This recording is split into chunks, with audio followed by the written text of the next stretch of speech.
Hola, ¿qué tal? Muy buenas tardes, bienvenidos a su programa Como en el cielo, así en la tierra. Una vez más, es viernes y estamos contentos de estar con ustedes, comenzando con este programa, que en realidad va a ser una serie de programas donde vamos a estar hablando sobre Adán. Así es de que los invitamos a que se queden hasta el final y no nada más en este programa, sino que vean la serie completa. Pues como cada viernes se encuentra con nosotros Padre Héctor Montoya. Padre, buenas tardes, ¿cómo está? Pues muy bien, gracias a Dios. Nos encontramos nuevamente pues para seguir compartiendo con ustedes estas verdades del cielo y pues ir meditando juntos, ir aprendiendo juntos de este gran tesoro que el Señor nos ha dado a través de su sierva, de Luisa Picarreta, y pues bueno, siempre con muchas ganas de poder hacer esto. Y qué bueno que nos encontramos, Padre. Esta serie de programas va a estar de verdad que muy interesante porque existen por ahí afuera de repente dudas de que si existió Adán, de que si no existió Adán. Hay mucha gente que tiene este tipo de dudas y a través de estos programas y a través de los escritos y a través de la palabra de Dios y el catecismo vamos a ir esclareciendo todo eso. Pero, Padre, ¿qué le parece si para comenzar el programa en forma, pues iniciamos con una breve oración?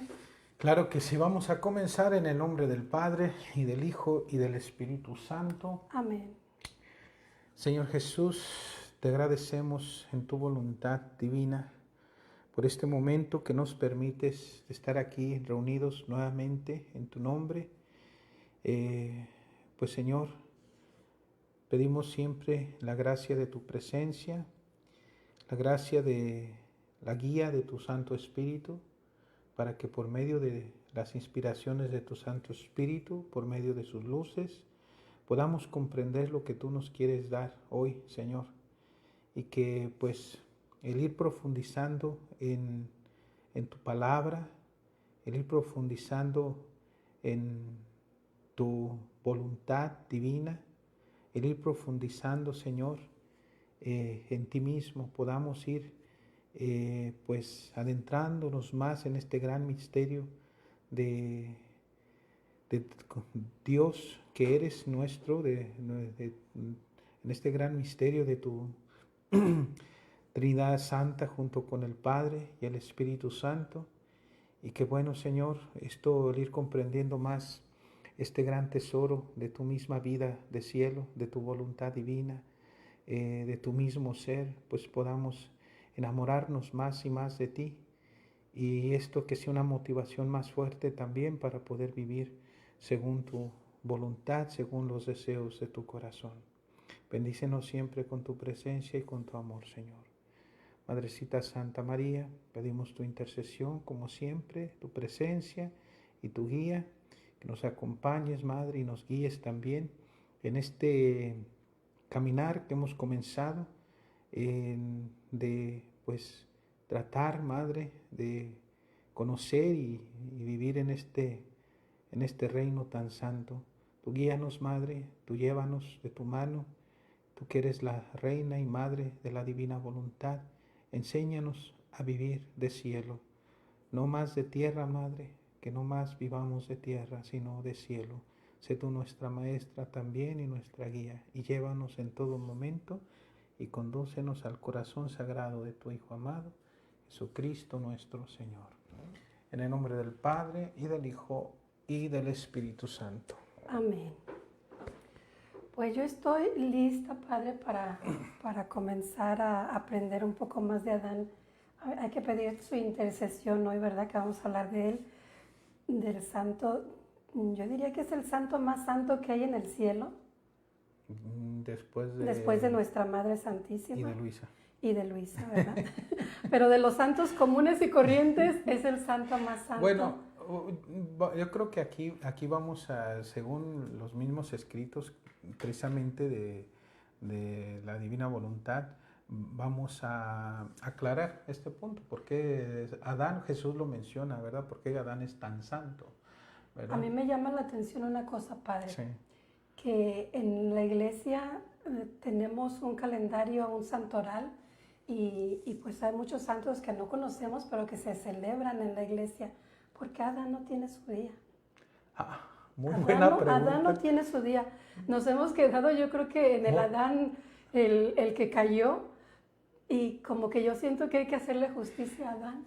Y sabes que es interesante ya que mencionas, Pati, que Adán, cuando dices en un momento, eso a ver, por ahí vamos a tocar esta verdad, vamos a ver si la encontramos, pero me recuerdo bien de una verdad que menciona que Adán después de la caída fue tanto el dolor que experimentó, porque al verse, o sea, teniendo esa vida de cielo aquí en la tierra, y de repente ver que lo ha perdido todo, ha perdido todo y ha quedado en la miseria.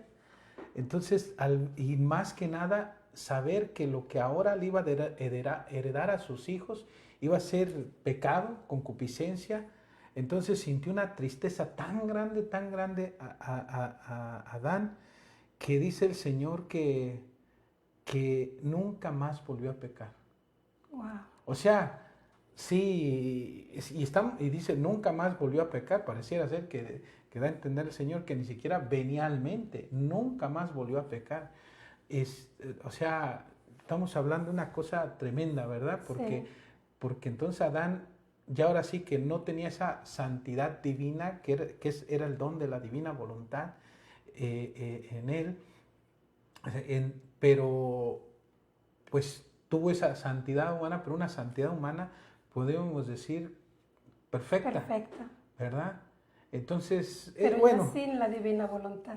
Por eso digo ¿verdad? Santidad humana para diferenciar de lo que sería una santidad divina. Ahí el Señor en algún momento hace esa diferencia con Luisa para, como la santidad de los santos le llama santidad humana, que reflejan su humanidad, de algún modo aquí en la tierra, y ya la santidad divina, que sería reflejo también de su resurrección, ¿verdad? Ya resucitado. Entonces, la santidad divina serían de aquellos que vivirán en su voluntad divina. Entonces, santidad divina era la de Adán en un principio, santidad divina pues es la de Jesús, es de la Virgen, y después también será de Luisa, porque vivieron en la voluntad de Dios. De ahí, bueno, sabemos que se vivió esta santidad original desde el principio, en el caso de Adán, no solo porque fue creado inmaculado, sino porque Dios realmente cuando creó a Adán lo dotó de voluntad humana, pero también de su voluntad divina. Y todo en Adán fue infuso en un principio, ¿verdad? Entonces, y bueno, claro, la Virgen, Jesús, y el Señor la fue llevando también a Luisa poco a poco hasta que la hizo morir a sí misma. Ahora sí que la crucificó con él, ¿verdad? Para hacerla resucitar en esta santidad tan grande que es la santidad del vivir en la voluntad de Dios. Entonces, pues sí, pero Adán, para mí se me hizo impresionante eso que leí, que dice el Señor que Adán nunca más volvió a pecar. Eso estuvo tremendo, ¿verdad? Entonces se puede decir que Adán solamente cometió un pecado. Parece ser que sí. Según lo que el Señor nos dice aquí, sí. ¿Verdad? Entonces, pues, ¿te imaginas el ritmo de que la nosotros historia. pudiéramos hacer eso? ¡Wow! Sí, que nos doliera al grado tanto, de decir nunca más. Tanto, que nos doliera ofender tanto a nuestro Dios, que simplemente, o sea, que decidiéramos nunca más volver a ofenderlo. Y ha habido algunos santos que pues tenían eso, ese deseo grande de nunca ofender al Señor, como Santo Domingo Sabio, o sea, un jovencito educado por San Juan Bosco. Él decía primero muerto antes que pecar. ¿Y cuántos santos? Pero primero muerto antes que pecar. Lo único que él quería hacer era solo amar al Señor y agradarle a Él. Y así murió jovencito, creo que fue alrededor de 15 años. Pero pues cuando un muchachito de esa edad, ahorita están todos distraídos con el mundo, las cosas del mundo. Pero que un chiquillo que ame a esa edad tanto al Señor y que ya diga, primero muerto antes que pecar. Es una gracia especial, Padre. Pues quizás tuvo algunos pecadillos, pareciera ser Santo Domingo Sabio, pero quizás eran solo pecados, si llegó a haber pecados veniales, pero bueno, él decía eso, primero muerto antes que pecar. Pues Adán después de ver el gran mal que ocasionó a todas las generaciones que iban a venir de humanos, él se arrepintió tanto que, pues, según dice el Señor a través de estos escritos de Luisa, a través de estas revelaciones, que nunca más volvió a pecar. Pues, Padre, ¿qué posición tiene la Iglesia acerca de la evolución? ay, Porque si nosotros creemos que Adán existe, entonces creo yo que como que es agua y aceite, ¿no? El decir que yo creo en la evolución, que creo en el Big Bang. bueno, no soy un gran experto en eso, en saber exactamente lo que lo que hoy en día se está enseñando acerca de esto. Yo sé que sí, en parte se ha cambiado, pero no oficialmente, ¿eh? La iglesia, la enseñanza de la iglesia sigue siendo la misma. Y según lo que la iglesia siempre ha enseñado, pues la iglesia ha creído siempre también digamos, pues que primeramente que el Señor Dios creó todo cuanto existe.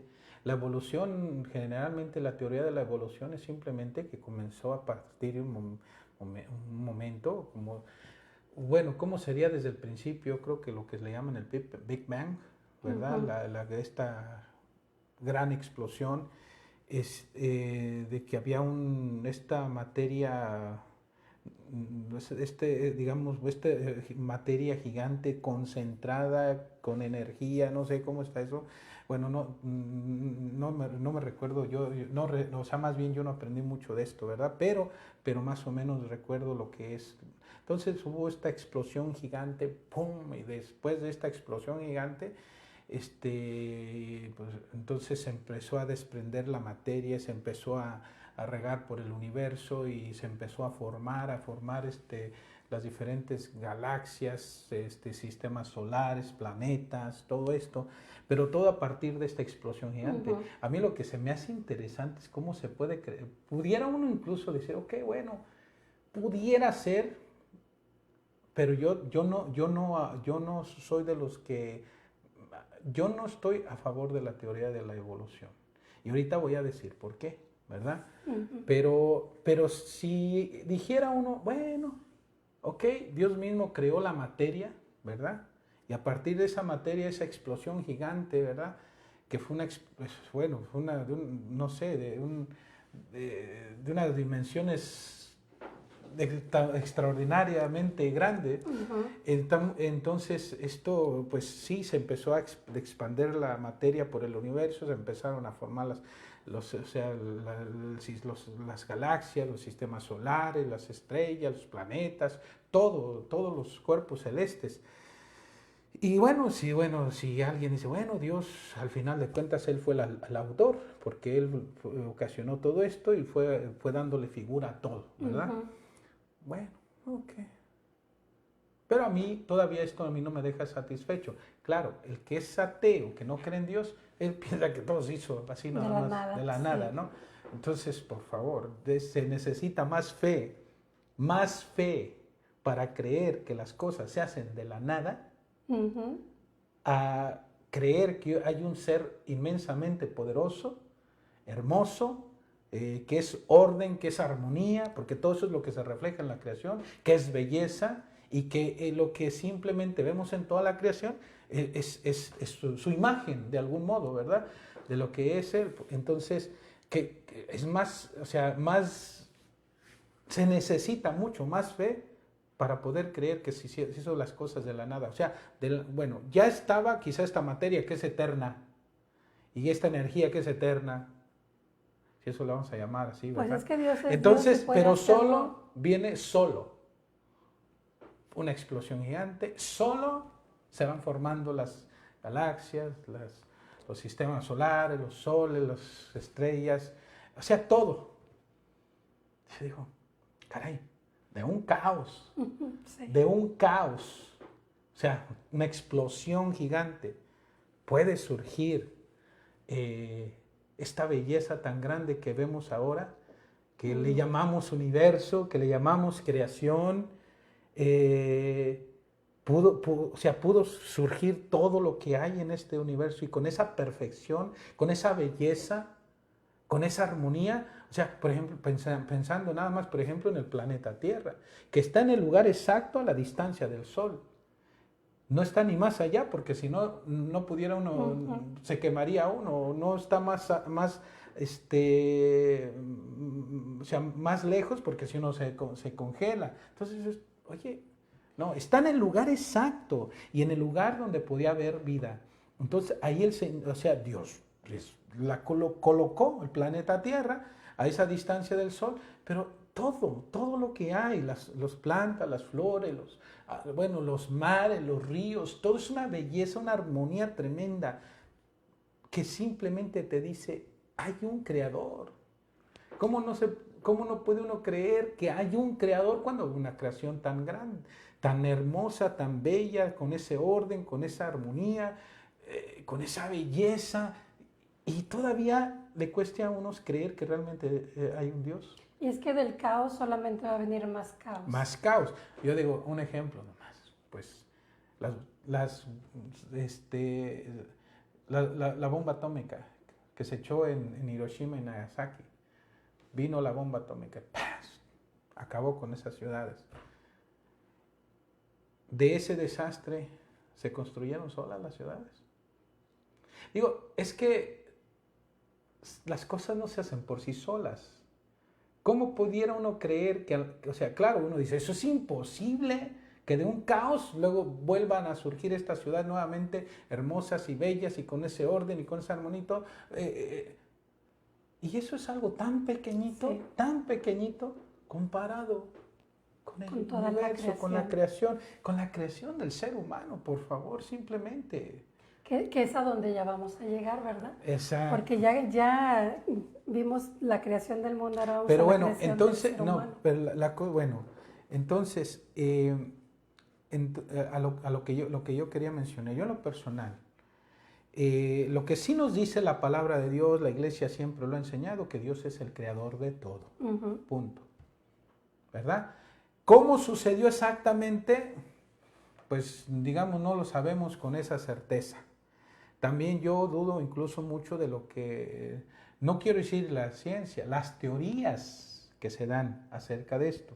Porque cuando eso es algo que se le puede llamar ciencia es porque así debe de ser. La ciencia más exacta, por ejemplo, son las matemáticas.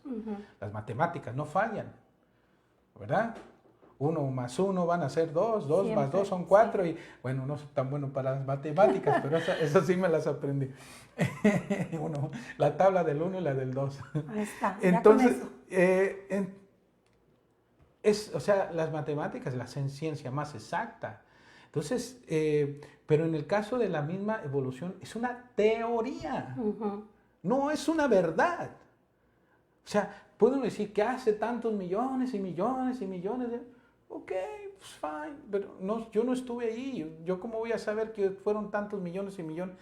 ¿A qué se basan esos cálculos? ¿Verdad? ¿Quién estuvo ahí? ¿Verdad?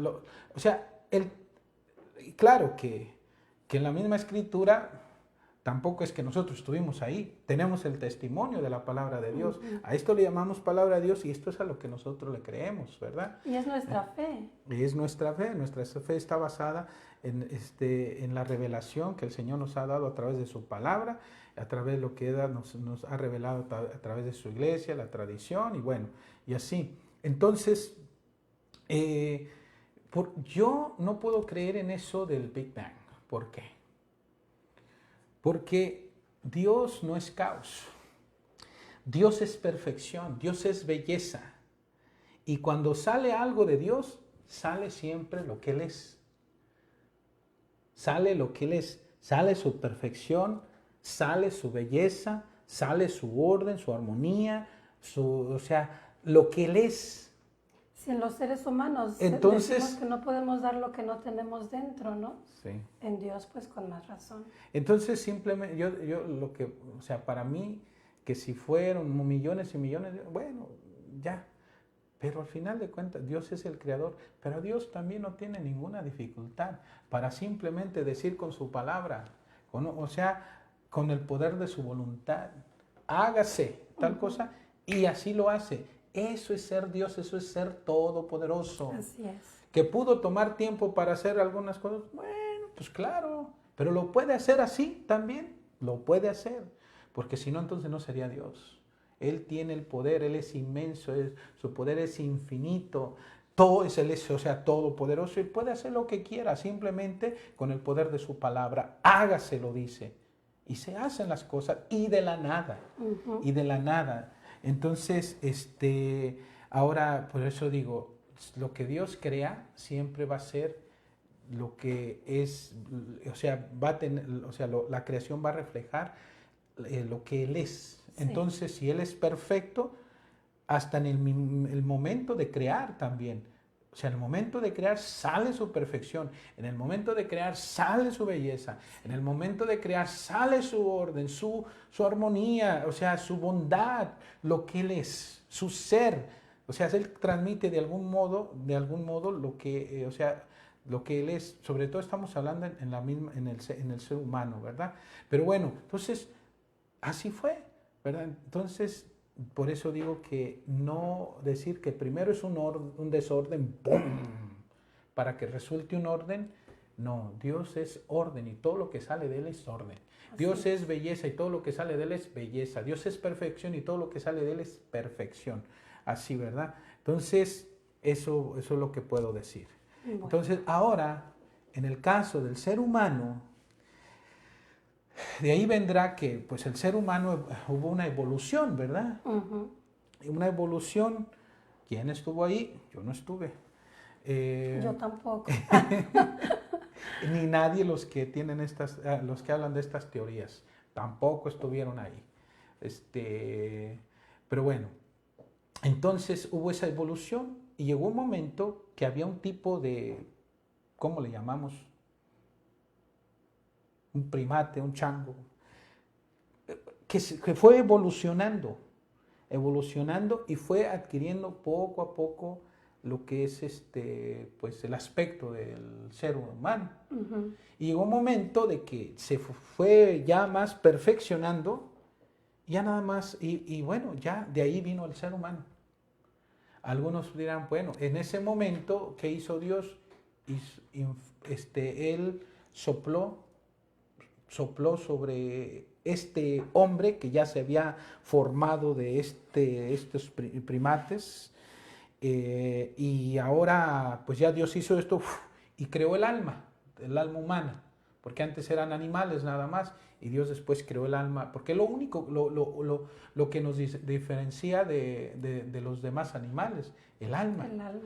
Y el alma por la cual podemos razonar por el intelecto, podemos decidir por la voluntad, podemos recordar por la memoria, y eso es único para nosotros. Entonces, y más que nada, pues tenemos la capacidad de amar, que el amor pues viene de la misma voluntad. Entonces, pues según llega ese momento, entonces que quizás Dios infundió su espíritu en esto que se fue desarrollando y adquirió la forma de hombre, y ahora sopló su aliento y creó el alma en el ser humano, y ahora ya es hombre, ¿verdad? La mujer como somos ahora. Yo prefiero pensar en que Dios nos creó de una manera diferente, que creó a Adán con sus manos. Yo prefiero pensar eso, pensar que evolucionamos y luego ya Dios intervino para ponernos el alma. Bueno, el problema de esto es que serían muchos hombres y muchas mujeres que fueron evolucionando. Y de ese modo se da a entender que pues realmente hubo muchos hombres y muchas mujeres, pero no hubo muchos hombres y muchas mujeres. El testimonio de la Escritura, incluso la enseñanza de la Iglesia, nos dice que hubo un solo hombre y una sola mujer. Por ahí algunos que se andan debatiendo entre que sí hubo más, porque tratan de reconciliar la teoría de la evolución con la de la creación. Entonces, al tratar de conciliarlos, entonces, ¿qué es lo que tratan de hacer? Bueno, o sea, sí hubo una evolución, pero el autor de la evolución es Dios. Y hubo una evolución del ser humano, y por eso llegó el momento en que Dios pues sopló en Adán, le creó un alma, y ahora pues resultó el ser humano, como lo conocemos. Pero a eso hay un problema, porque si fue el caso así también, entonces fueron muchos hombres y muchas mujeres. No, hubo un solo hombre y una sola mujer. Así fue que comenzó Dios. ¿Y dónde está esto? Pues vamos al testimonio de las Escrituras. Vamos. Y bueno, y después vamos con lo que nos dice también la Iglesia, y para eso vamos a usar el Catecismo de la Iglesia Católica. Y ya después de esto, pues vamos a ir a lo que el testimonio que nos da Luisa, o sea, de las revelaciones que el Señor le ha dado, donde el Señor todo el tiempo le habla que solo de Adán, de ese primer hombre, un hombre. Y bueno, entonces, para empezar, ¿cómo vamos a probar que solo hubo un hombre? Muy fácil. Nos dice cuando digo muy fácil es porque nosotros creemos en la Sagrada Escritura. Creemos en la palabra de Dios y creemos también en lo que la Iglesia nos ha enseñado siempre. Que si alguien ya enseña algo diferente es su bronca, pero yo voy a enseñarle lo que la Iglesia siempre ha enseñado. Así es que, ¿qué nos dice la Sagrada Escritura? Esto está en Romanos, para empezar, Romanos capítulo 5, del versículo 12 en adelante. Nos dice así: por tanto, aquí San Pablo está hablando acerca de la justificación como prenda de la salvación. Y bueno, después con todo esto toca a lo que es todo este sentido del pecado y la caída y cómo en Cristo somos levantados. Entonces, capítulo 5 del versículo 12 en adelante. Por tanto, como por un hombre, dice uno, como por un hombre entró el pecado en el mundo y por el pecado la muerte. Así la muerte alcanzó a todos los hombres, ya que todos pecaron. Todos pecaron en referencia a que pecamos todos en Adán. Porque hasta la ley había pecado en el mundo, pero el pecado no se carga en cuenta no habiendo ley. Con todo, reinó la muerte desde Adán hasta Moisés, aún sobre aquellos que no pecaron con una transgresión semejante a la de Adán, el cual es figura del que había de venir. Pero con el don no sucede como con el delito. Si por el delito de uno murieron todos, cuanto más la gracia de Dios y el don otorgado por la gracia de un hombre, Jesucristo, se han desbordado sobre todos. O sea, por un hombre viene el pecado y por otro nos viene la gracia. Por un hombre viene el pecado y como consecuencia viene la muerte. Por otro hombre, Jesucristo, viene la gracia y nos viene la vida. Porque el juicio partiendo de uno lleva a la condenación, mas la obra de la gracia partiendo de muchos delitos se resuelve en justificación. En efecto, si por el delito de uno reinó la muerte por un hombre, con cuánta más razón los que reciben en abundancia la gracia y el don de la justicia reinarán en la vida por uno, Jesucristo. Así pues, como el delito de uno atrajo sobre todos los hombres la condenación, así también la obra de justicia de uno, Jesucristo, de uno procura a todos la justificación que da la vida. En efecto, así como por la desobediencia. Bueno. No me voy a poner a explicar esto. Yo nomás lo que quiero es mencionarles principalmente que dice uno. Dice uno, bien clarito. Así. Y luego también San Pablo lo vuelve a decir en su carta a los Corintios, en la primer carta a los Corintios. Esto está en el capítulo 15, y es del versículo 21 al 22. Porque habiendo venido por un hombre la muerte, también por un hombre viene la resurrección de los muertos. Pues del mismo modo que por Adán mueren todos, así también todos revivirán en Cristo. ¿Por qué dice que? Bueno, ahí sí me voy a detener un poquito a dar una explicación. ¿Por qué es que en Adán mueren todos? Porque cuando Adán perdió la gracia original, o la justicia original, cuando Adán pecó, Entonces, como consecuencia, pues ese pecado se empezó a transmitir de generación en generación. Y ese pecado lo que ha hecho de algún modo es que ha transmitido la muerte a los seres humanos. Estamos hablando de la muerte del alma. O sea que desde el principio, cuando somos concebidos o sea, en pecado. Somos concebidos en pecado y privados de la gracia. ¿Y qué es la gracia? Pues la gracia es la vida de Dios, podemos decir, es la presencia de Dios en el alma. Entonces es por eso que de algún modo San Pablo, está diciendo que por Adán pues mueren todos, porque cuando Adán murió a la gracia, claro que yo digo que la recuperó, ¿verdad? ¿Por qué? Por su arrepentimiento. Sí. Su arrepentimiento. Pero entonces, pero ya no el don de la divina voluntad.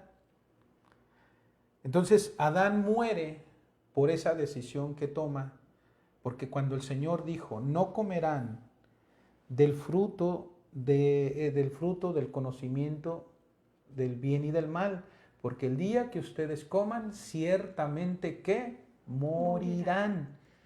Y claro que uno ha de pensar, pero pues no murieron. ¿Cómo que no? Sí murieron. Porque hay que entender, primero, hay 3 clases de muertes. La primera muerte, digamos, es la muerte que generalmente todos conocemos, que es la muerte del cuerpo.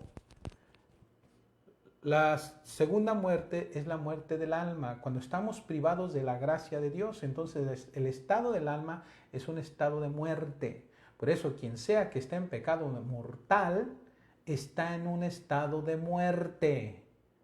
Privado de la gracia de Dios, aunque se mueva, aunque respire, aunque el corazón siga latiendo, se siga moviendo, o sea, el cuerpo está vivo, pero el alma está muerta, para Dios está muerta. ¿Por qué? Porque está privada de Dios, porque el pecado mortal fue la muerte de esa vida divina, o sea, de la gracia de Dios que habitaba en esa persona. Entonces, pues por eso decimos que al caer Adán, pues cayó toda la humanidad. Cayó toda la humanidad en Adán. Y por causa de ese pecado, Adán y Eva, pero en este caso, Adán, ¿por qué Adán? Porque Adán era cabeza de familia. Porque Adán, o sea, la humanidad no cayó cuando cayó Eva. No.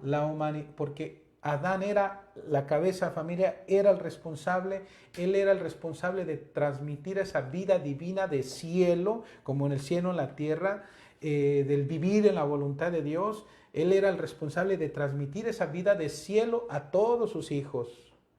Pero cayó y en lugar de transmitir esa vida, transmitió muerte.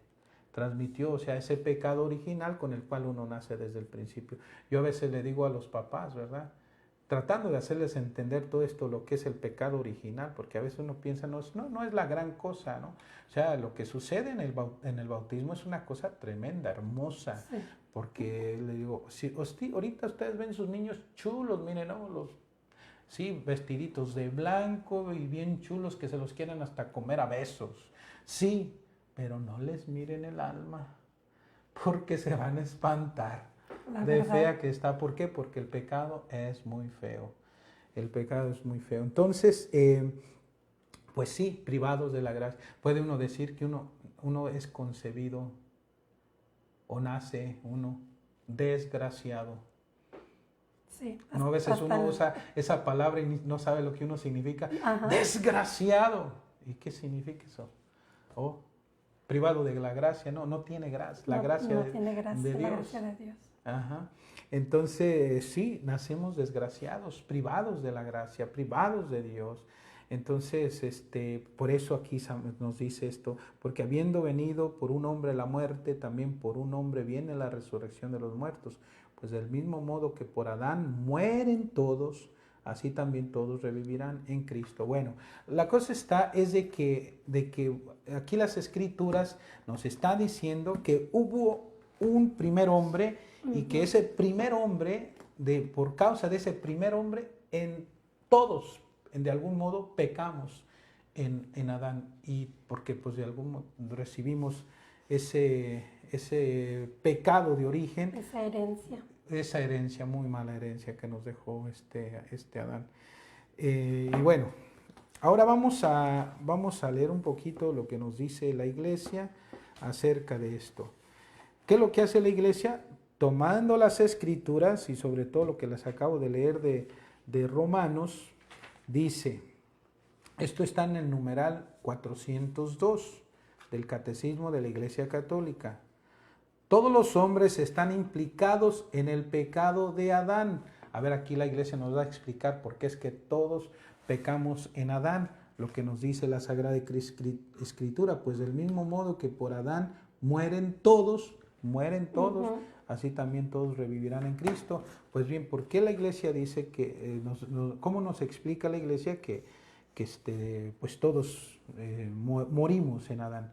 Todos los hombres están implicados en el pecado de Adán, dice la Iglesia.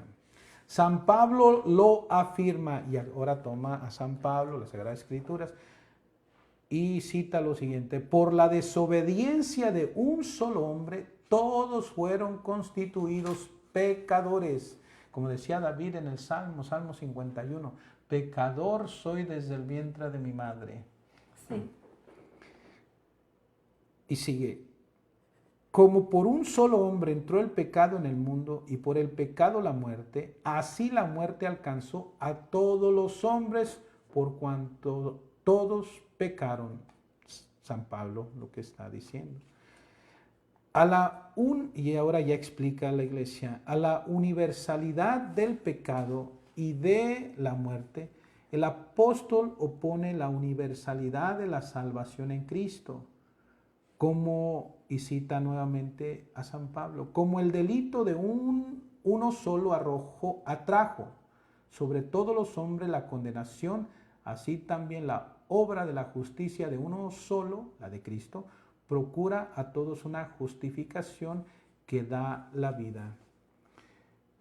Siguiendo a San Pablo, la Iglesia ha enseñado siempre que la inmensa miseria que oprime a los hombres y su inclinación al mal y a la muerte no son comprensibles sin su conexión con el pecado de Adán y con el hecho de que nos ha transmitido un pecado con que todos nacemos afectados y que es muerte del alma. Nacimos muertos. Medio muertos. Vivos pero muertos en el cuerpo, pero muertos en el alma. Oye, eso está tremendo, ¿no? Ay, sí. O sea, privados de Dios. Claro que Dios sigue sosteniendo nuestra vida. Él nos ha creado, ¿verdad? Él nos crea, Él sostiene nuestra vida y así, tanto en el vientre como fuera del vientre. Pero, pues decir, la Iglesia aquí dice, ¿verdad? Y que es muerte del alma, o sea, privados de Dios. Por eso tan importante sin la gracia, a los niños chiquititos. Exactamente. Sí también. Se puede. Y ahí es donde precisamente lo que estás diciendo, mira, lo sigue diciendo la Iglesia. Por esta certeza de fe, la Iglesia concede el bautismo para la remisión de los pecados, incluso a los niños que no han cometido pecado personal. Los bebés. Uh-huh. Bueno, también otra aclaración, ¿verdad? Los niños que mueren sin el bautismo, aunque pues están privados de Dios, el alma pues está muerta por ese pecado original, eso no quiere decir que los niños se pierden, los quienes han muerto sin su bautismo, ¿verdad? El Señor tiene modos que nosotros no conocemos y que de alguna manera les hace participar de esa gracia para que puedan ir al cielo. No voy a detenerme en cómo es que lo hace. Tengo yo sé algo de cómo es que lo hace el Señor, aunque también no necesariamente es enseñanza de la iglesia, ¿no? Porque ahí se trata lo que es lo del limbo, un bautismo espiritual, o simplemente el bautismo, podemos decir bautismo de sangre, bautismo de deseo, tendríamos que tocar todo esto, ¿no? Pero bueno, voy a seguir. Como el pecado de Adán vino a ser el pecado de todos sus descendientes. Aquí explica la iglesia cómo es que el pecado de Adán viene a ser el pecado de sus descendientes. Y dice, todo el género humano es en Adán. Usa una frase en latín, nomás que no lo sé pronunciar bien. Sicut unum corpus unius hominis, que quiere decir como el cuerpo único de un único hombre. Todo el género humano es en Adán como el cuerpo único de un único hombre. Por esta unidad del género humano, o sea, por eso es que el pecado nos afecta a todos. El pecado no nomás solamente me va a afectar a mí. El pecado le va a afectar a Dios porque Dios es ofendido. Le va a afectar al cielo también porque también cuando el hijo pródigo regresa con su padre y dice, he pecado contra el cielo y contra ti. O sea, contra ti, Padre Dios, y contra el cielo, contra todos todos los bienaventurados. Afecta también de algún modo, ¿verdad? Bueno, sí. ¿Cómo pudiera ser eso? ¿En qué sentido pudiera afectar? Bueno, creo que tendría yo que pensar más eso, pero sí, como el Señor nos lo enseña en la parábola, que el hijo pródigo dijo, he pecado contra el cielo y contra ti. O sea, al ofender al Padre, no solamente lo ofendimos al Padre, sino al cielo entero, ¿será? Pero ¿cómo es esto? No tengo mucha idea, pero bueno. Por esta unidad del género humano, todos los hombres están implicados en el pecado de Adán, como todos están implicados en la justicia de Cristo. Sin embargo, la transmisión del pecado original es un misterio que no podemos comprender plenamente. Pero sabemos por la revelación que Adán había recibido la santidad y la justicia originales, no para él solo, sino para toda la naturaleza humana. O sea, así como en Adán, o sea, toda la humanidad iba a gozar de esa santidad original. De esa pureza, de esa inocencia, el plan original de Dios. De esa pureza, de esa inocencia, de esa santidad, de esa vida divina, la misma divina de la santidad, de la Santísima Trinidad. Adán iba a transmitir esta vida de cielo, esta santidad, esta pureza a todas las generaciones que iban a venir. Pero al haber caído, transmitió pecado. Y el pecado, como el pecado trae consigo la muerte y sufrimiento y caos y todo, entonces fue lo que nos transmitió. Y por eso estamos como estamos. Como dice la canción, ¿no? Es una canción, creo, sí. ¿No? Que dice, y por eso nunca progresamos. Pero se viene el reino de Dios.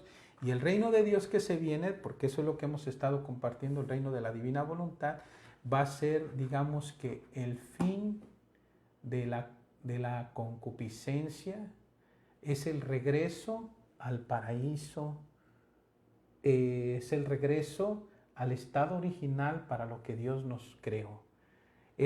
Ahora sí que el regreso a ese cielo en la tierra que Dios había creado para Adán y para Eva y para sus hijos.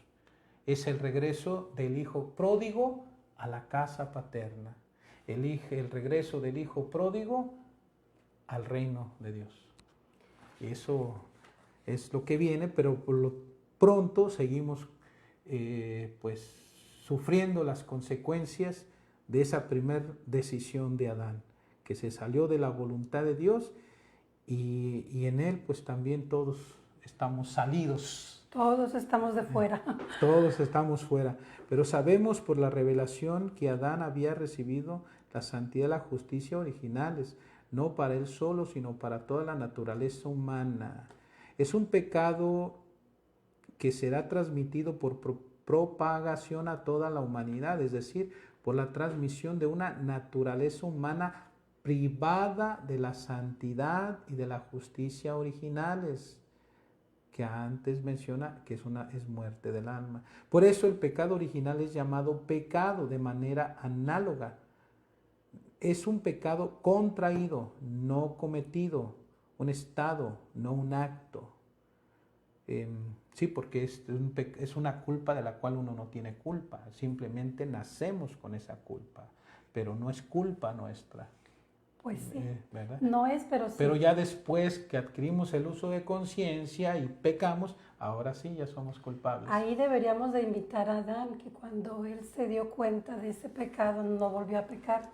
Deberíamos hacer nosotros ya ahorita lo que mismo. nosotros tenemos conciencia y sabemos, hay que seguir el ejemplo de nuestro padre Adán. Voy a terminar con esto. Aunque propio de cada uno, el pecado original no tiene en ningún descendiente de Adán un carácter de falta personal, ¿no? Porque no lo cometíamos. Es la privación de la santidad y de la justicia originales. ¿Cuál era esa santidad? La justicia original, o sea, ser inmaculado, ¿verdad? De esa santidad, ser inmaculados, pero a la vez en posesión de esa vida divina, de esa misma vida de la Santísima Trinidad como don en la criatura, ¿verdad? Es la privación de la santidad y la justicia originales, pero la naturaleza humana no está totalmente corrompida. No, si no ya no hubiera remedio. Está herida en sus propias fuerzas naturales, sometida a la ignorancia, al sufrimiento y al imperio de la muerte e inclinada al pecado. Esta inclinación al mal es llamada concupiscencia. El bautismo, dando la vida de la gracia de Cristo, borra el pecado original y vuelve al hombre a Dios, pero las consecuencias para la naturaleza debilitada e inclinada al mal persisten en el hombre y lo llaman al combate espiritual. Ahí no quisiéramos tener ese combate, ¿verdad? Pero es una realidad que ahí está. Que hay que vivir. Entonces, bueno, como conclusión de esto, ¿qué podemos decir? Existió Adán. Prueba de ello es que la palabra de Dios y la iglesia misma dice que por un hombre el pecado entró al mundo y por el pecado la muerte.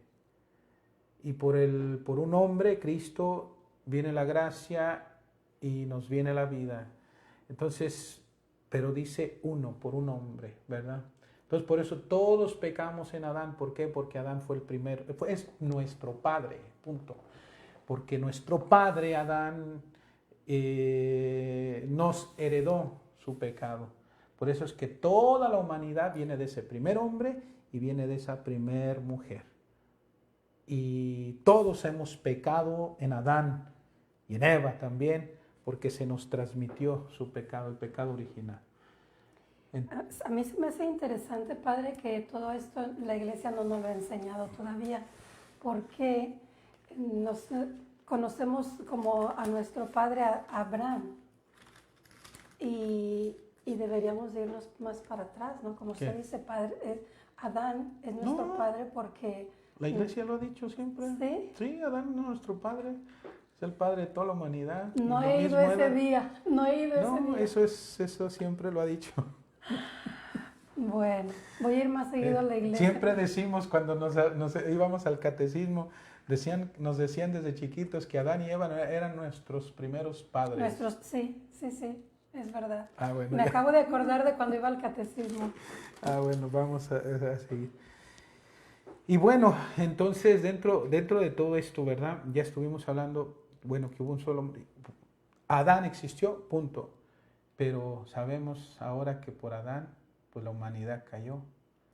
Y precisamente lo que estaba tratando San Pablo y lo que la iglesia nos dice, basado también en San Pablo, en las Sagradas Escrituras, es de que pues por ese primer hombre, y ese único hombre creado por Dios, primer hombre, pues el pecado entró al mundo y de ahí... Y tan especial Adán, Padre, porque Adán pues fue el primer hombre al que se le dio el don de la divina voluntad, el único que tenía actos o que tuvo actos en la divina voluntad, el santo más santo, o sea, y tanto, ¿verdad? Vivió la santidad perfecta, la santidad divina perfecta porque Dios se la dio y la santidad humana perfecta también. Entonces, bueno, de lo que eso vamos a seguir hablando ahí, pero ahorita, ¿por qué fue que Adán pecó? Esa es una buena pregunta, y yo creo que todos estamos intrigados por saber por qué pecó. Voy a tomar dos verdades del libro de cielo donde el Señor le dice a Luisa por qué fue que Adán pecó. Primer cosa, ¿por qué fue que Adán pecó? Vamos con este es el volumen 15 y la verdad es la número 27. Se encuentra en el numeral número 4. Los que tienen su libro saben a qué me refiero, ¿verdad? Porque también la misma verdad está separada por números. Sí. Entonces, es el volumen 15, la verdad número 27, junio 6, 1923. Y nos dice así, le dice el Señor a Luisa, está hablando el Señor acerca del gusto, cómo el gusto transforma a las personas en él. Y bueno, dice Jesús, y esto te dice que eres mía y que estás llena de mí, porque el gusto tiene este poder. Si es gusto mío, transforma a la criatura en mí. Si es gusto natural, la envuelve en las cosas humanas. Si es gusto de pasiones, la arroja en la corriente del mal. El gusto parece que sea cosa de nada. Sin embargo, no es así. Es el acto primero o del bien o del mal. Mira cómo es así. Adán, ¿por qué pecó? Porque separó su mirada del atractivo divino. Y en cuanto Eva le presentó el fruto para hacerlo comer, miró el fruto y la vista sintió placer al mirarlo. El oído sintió deleite al oír las palabras de Eva, de que si comía el fruto se volvería semejante a Dios. La garganta sintió gusto al comerlo, y así que el gusto fue el primer acto de su ruina. Y es el primer acto de nuestra ruina cuando nosotros pecamos, porque comienza todo con el gusto. ¿Por qué es que uno peca? Pues porque le gusta. ¿Por qué le gusta uno el pecado? Porque le damos gusto al gusto. Porque le da uno gusto al gusto. O sea, sí, porque uno gusta algo y ese algo le atrae y ese algo lo lleva a hacer eso. O sea, puede uno ser una cosa tan sencilla, claro, que se coma un pastel no va a ser un pecado, ¿verdad? Pero digamos, o sea, ¿qué está uno impuesto como ser humano? Darle gusto a nuestras pasiones, a nuestras inclinaciones, ¿no? Darle gusto al gusto. Bueno, veo un pastel de chocolate bien riquísimo con el chocolatito que hasta se le está derritiendo, ¿verdad? Y con su ice cream a un lado, su nieve de vainilla o lo que sea. Entonces, o sea, que mi ojo en cuanto ve, siente el gusto de verlo, le atrae, ¿verdad? Le atrae. Y luego alguien le ha dicho, uy, está riquísimo. Ah, el oído siente gusto al escuchar que alguien le está diciendo que está riquísimo y lo mueve a querer uno probarlo. Entonces agarra una cuchara, y lo saborea. Pero así es el pecado también. ¿Por qué peca uno? Y al rato ya se acabó todo el pastel, ¿verdad? Ahí puede uno ponerle de lo que sea. ¿Por qué uno se droga? ¿Por qué uno se emborracha? ¿Por qué uno lleva una vida muchas veces promiscua? ¿Por qué?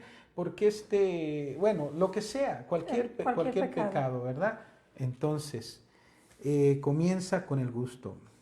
Si en cambio hubiese sentido desagrado al mirarlo, aburrimiento, fastidio al oír las palabras de Eva, disgusto al comerlo, Adán no habría pecado, más bien habría hecho el primer acto heroico en su vida, resistiendo y corrigiendo a Eva por haber hecho eso, y él habría permanecido con la corona imperecedera de la fidelidad hacia aquel a quien tanto debía y que tenía todos los derechos de su sujeción. ¿Qué hubiese pasado si Adán hubiese caído? Que Adán Eva, después de que ya había comido, pues se hubiese arrepentido y el Señor lo hubiese sanado. Pero en el caso de Adán era diferente porque él era cabeza de familia. Y nos damos cuenta porque Eva come primero y no pasa nada, ¿verdad? Hasta que no le lleva a Adán, entonces es cuando viene el real problema. Sí. O cómo se necesita estar atento sobre los diversos gustos que surgen en el alma. Si son gustos puramente divinos, darles vida. Si son gustos humanos o de pasiones, darles la muerte. De otra manera, hay peligro de precipitarse en la corriente del mal. Y así, entonces, el secreto es que también Adán, como dice el Señor, desvió su mirada. Dice, separó su mirada del atractivo divino, como Pedro. Cuando Pedro, el Señor, Pedro primero le dice al Señor, Señor, si eres tú, manda que yo vaya hacia ti, o sea, caminando sobre las aguas. El Señor le dice, ven. Y Pedro se atreve y empieza a caminar sobre las aguas y todo. Mientras él mantiene su mirada fija en el Señor, Pedro sigue caminando sobre las aguas. Pero de un momento se empieza a embravecer el mar, las olas se levantan, el viento se siente más fuerte y así. Y Pedro desvía la mirada de Cristo, la fija en la tempestad y en ese momento se empieza a hundir. Desvió la mirada de Cristo. ¿Por qué cayó el maligno allá en el cielo, siendo el ángel más hermoso, más perfecto? Se miró a sí mismo y desvió la mirada de Dios. Ya no quiso reconocer a Dios como Dios, sino se vio a sí mismo Dios. Y por eso, ¿quién como yo? Y por eso San Miguel, ¿quién como Dios? ¿Verdad? Lo echó del cielo. Y así. Entonces, ¿hay alguna pregunta? Tenemos una pregunta, padre, y si quiere... Y seguimos después con el por qué cayó, porque todavía tengo una verdad más para el siguiente programa. Bueno, esto es algo que manda alguien de aquí de Sacramento y dice que está en un grupo de WhatsApp de la Divina Voluntad y les han mandado algunas revelaciones privadas. Entonces, ahí en esa revelación privada que les mandaron, dice que Jesús, supuestamente Jesús le dijo a esta persona que él se escondió en la Eucaristía. Y ella está confundida, no sabe si esto es verdad, de que se escondió en la Eucaristía. Entonces, ¿dónde queda la presencia real de Jesús en la Eucaristía? Parece yo leí algo de eso anteriormente y me recuerdo, si parecía lo mismo, es de que ahí, según esa revelación privada, Jesús está hablando que Él está en el pan y está en el vino y da una explicación tomando esta parábola del tesoro en el campo, que, o sea, el tesoro pues es el tesoro y el campo es el campo. Entonces, el tesoro en este caso sería Jesús y el campo sería el pan o sería el vino. El tesoro es el cuerpo y la sangre de Cristo. El campo es el pan y es el vino. Eso es un error, porque estaríamos hablando de dos sustancias al mismo tiempo, que es lo que sucede cuando la iglesia, esta es la enseñanza de la iglesia, y eso es lo que debemos de creer y de confiar, ¿verdad? Si una revelación no coincide con lo que la iglesia siempre ha enseñado, con la verdad de la iglesia, entonces ya no podemos aceptarlas. ¿Por qué? La iglesia, eso sería como un tipo de consubstanciación, o sea, hay dos sustancias al mismo tiempo. Cuando hablamos, la iglesia enseña de la transformación del pan y del vino, está hablando de transformación. El pan deja de ser pan y el vino deja de ser vino. Viene el cambio de la sustancia. ¿Cuál es la sustancia? Pan. ¿Cuál es la sustancia? Vino. ¿En qué se convierte esta sustancia de pan y de vino? En otra sustancia, cuerpo y sangre de Cristo. Entonces hubo una transubstanciación. Dejó de ser pan, dejó de ser vino y ahora es solo el cuerpo y la sangre de Cristo. Es Cristo. Entonces, no es que Jesús, como en este pan que sigue siendo pan y este vino que sigue siendo vino, escondió su carne y escondió su sangre. No, ya no es pan, ya no es vino, es el cuerpo y la sangre de Cristo, es Jesús, en otras palabras. Si vamos a usar esa misma imagen del campo, el campo serían los accidentes, pero la sustancia ya no es pan, ya no es vino, es el cuerpo y la sangre de Cristo. ¿Por qué digo los accidentes? Porque los accidentes no estamos hablando de sustancias, sino cuando hay una sustancia, hay algo. Digamos que, bueno, esta mesa, su sustancia es de madera, creo, es madera, ¿verdad? Madera. Bueno, esta es mesa. Entonces, es madera,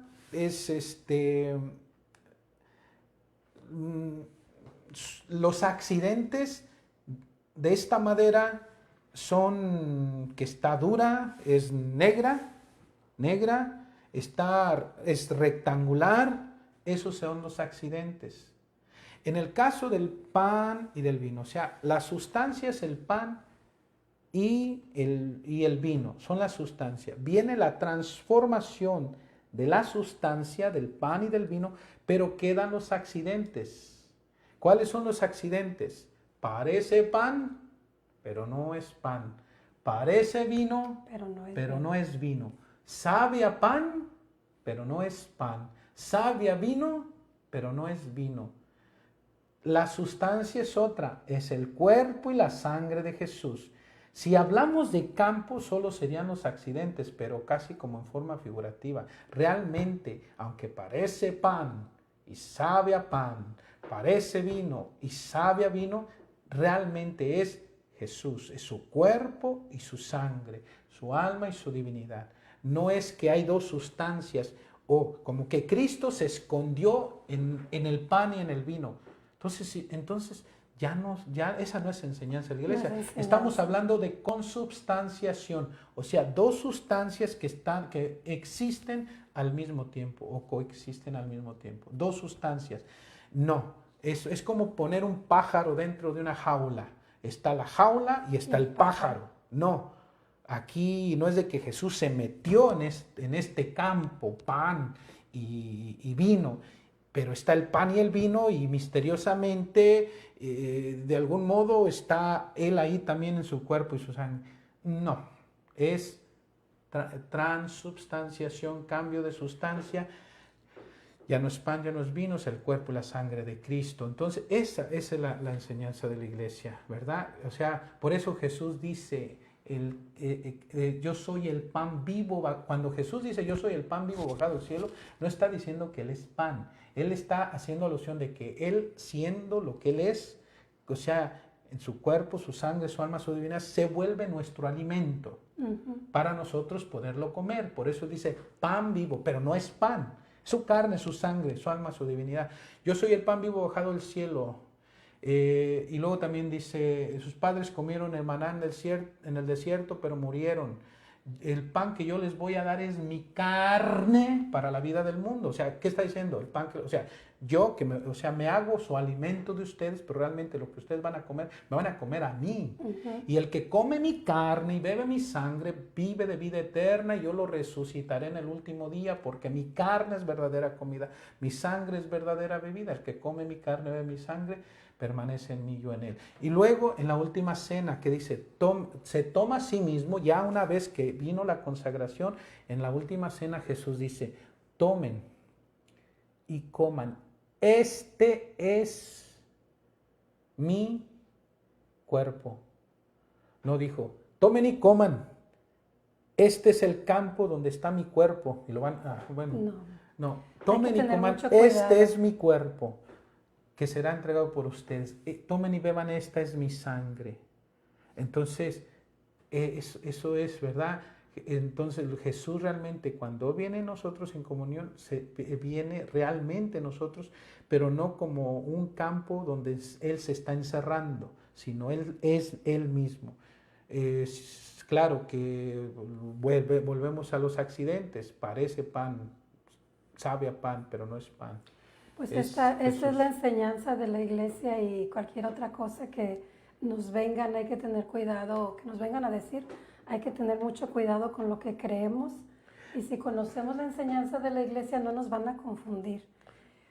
Sí, entonces, porque sí se me hace un poco raro esto, ¿verdad?